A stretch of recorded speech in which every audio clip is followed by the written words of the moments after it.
اهلا وسهلا بكم في فيديو جديد على قناتنا كرة على القهوة، وكل سنة وانتم طيبين بمناسبة العام الميلادي الجديد 2025. النهارده احنا جايين نتكلم معاكم في حصاد 2024 للكرة المصرية، وبالاخص نادي الاهلي والزمالك قطبي الكرة المصرية. هيتكلم معاكم في حصاد 2024 كابتن محمود حافظ بالنسبة للنادي الاهلي. اتفضل يا استاذ محمود.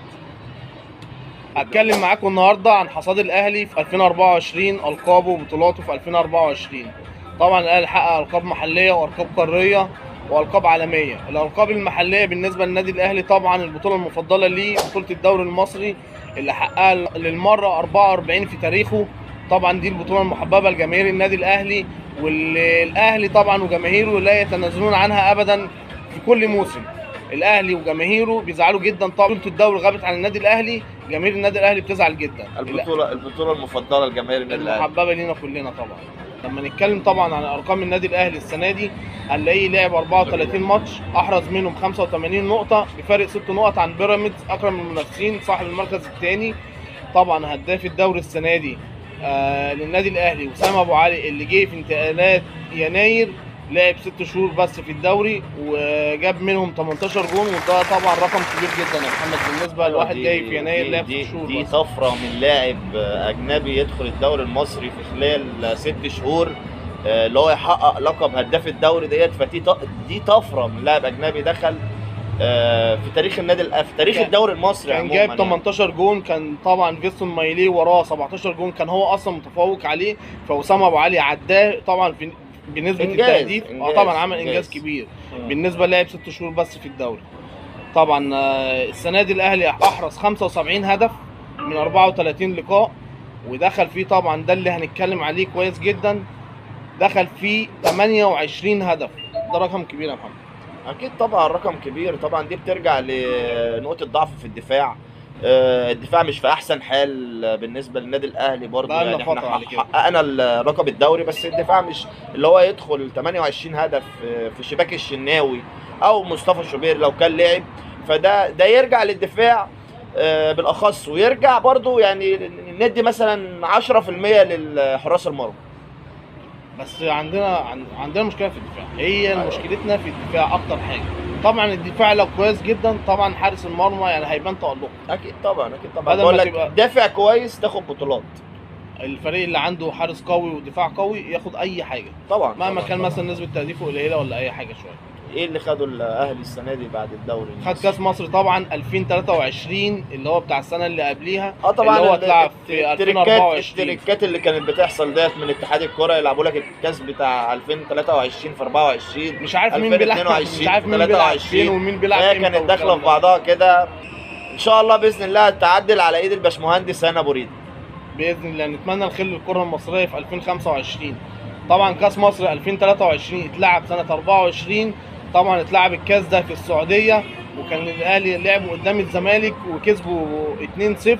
طبعا احرز الهدفين امام عاشور ومحمد مجدي قفشه. لما نزل غير اللقاء تماما محمد مجدي قفشه، وكان هو اللي يستاهل رجل المباراه مش امام عاشور. ما نتكلمش بقى في حاجات فرعيه بقى عشان كان قفشه اتكلم فيها. لا اتكلم فيها قفشه، فلازم ادي قفشه من قفشات قفشه ساعتها. انا لازم ادي قفشه حقه. قفشه كان المفروض ياخد رجل المباراه في الماتش دوت. هو الجامل امام عاشور وخد رجل المباراه في الماتش دوت. فانا بحب اتكلم وادي كل واحد حقه عشان $50,000. لا ما هم كده الكابتن سيد حفيظ، الكابتن سيد حفيظ قال لك هيتوزعوا على الفريق كله عادي. يعني توزعوا؟ خدت حاجه وانا في الفريق؟ علي معلول. يا عم يا مساء ربنا يقومه بالسلامه ويرجع كده ان شاء الله باذن الله في يناير ويتقاد في القائمه ان شاء الله باذن الله. طبعا في كاس 2024 الاهلي انسحب بسبب ضغط المباريات، وده كان قرار يحسب لمجلس اداره النادي الاهلي. قرار محترم، دي حقيقه فعلا. بس نزل كان انسحب من دور ال 16، نزل علينا عقاب اللي احنا مش هنلعب كاس مصر. بس كانت اللعيبه ريحت شويه. لا بس ده قرار يحترم. كان بيراميدز هو السنه دي اللي كسب الكاس طبعا.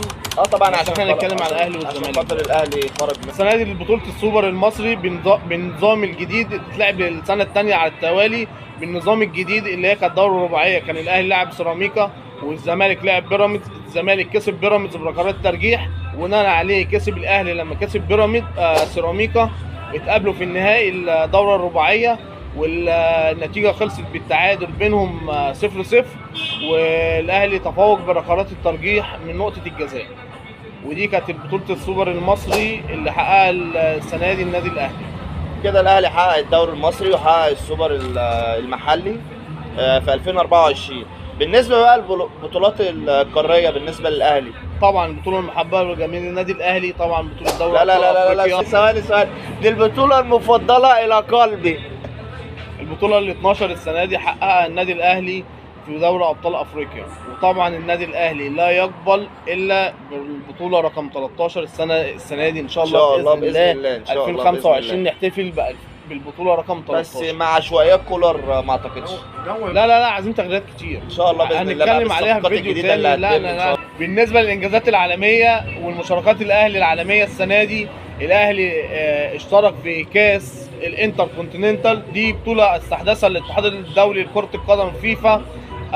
كان الاهلي طبعا لعب قدام العين على بطوله. بص هي يعني عشان ناس كتير والناس قعدت تتريق كتير وتقول اللي دي بطوله ما حدش عارف اسمها، ما حدش عارف لقبها ايه، والاهلاويه مش عارفين لقبها ايه. كانت بطوله اسمها يعني كان الاهلي بيلعب على كاس افريقيا اسيا المحيط الهادي، اللي هي بين قوسين كده نص العالم، اللي أيوة طبعا اخواتنا اللي كانوا عاملين بيتريقوا عليها. احنا حققنا بطوله افريقيا اسيا المحيط الهادي قدام العين الاماراتي. طبعا المباراه دي اتلعبت في استاد القاهره الدولي، كان الاهلي كسب 3-0.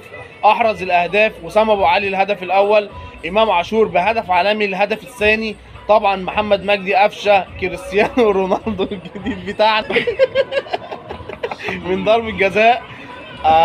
وبناء عليه الاهلي اتقابل مع باتشوكا المكسيكي على كاس التحدي. معلومه بس في ماتش العين، انت تعرف اللي قفشه لما جاب ضربه الجزاء راح عاد 3 مرات حركه كريستيانو رونالدو مع الجمهور، والحكم راح له قال له تعالى عشان الماتش شغال لسه الماتش ما خلصش. كانت جديده عليه طبعا، كان عايزها تعلق مع الجماهير وتثبت في ذهن الجماهير. النادي كانت جديده علينا بصراحه يعني. قفشه ده حد جميل والله وبني ادم طيب وشخصيه محترمه وربنا يكرمه ان شاء الله صاحب الارض.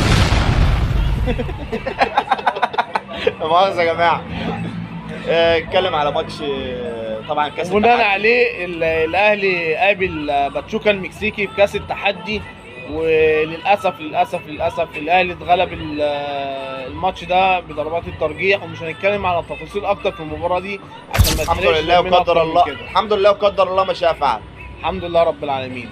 اما بالنسبه لحصاد الزمالك بقى يقدمه اخويا محمد عباس. اهلا وسهلا بيكم.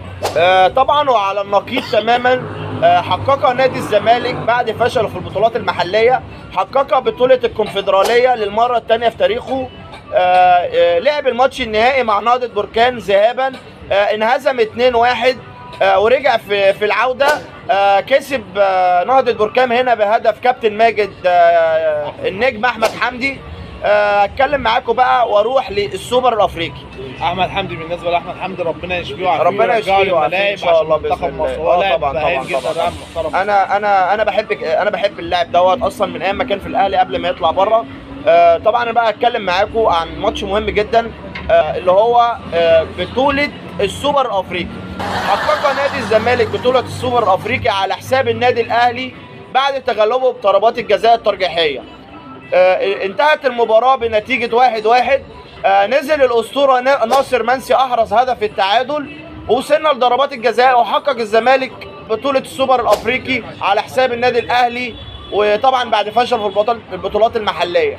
أنا عايز أتكلم تاني عن الزمالك، بس هو الزمالك ما حققش إلا بطولة كونفدرالية وبطولة السوبر الأفريقي، وألف مبروك لجماهير الزمالك بالبطولتين دول، وده انجاز لجماهير الزمالك في ظل الظروف اللي هم فيها، في ظل ظروف تغيير الاداره، في ظل ظروف اللاعبين، في ظل ظروف المديونيه اللي عليهم في اتحاد الكوره. فده انجاز لنادي الزمالك، واتمنى نادي الزمالك انه يشارك في دوري ابطال افريقيا، واتمنى نادي الزمالك اللي يحقق القاب محليه بعيدا عن نادي بيراميدز.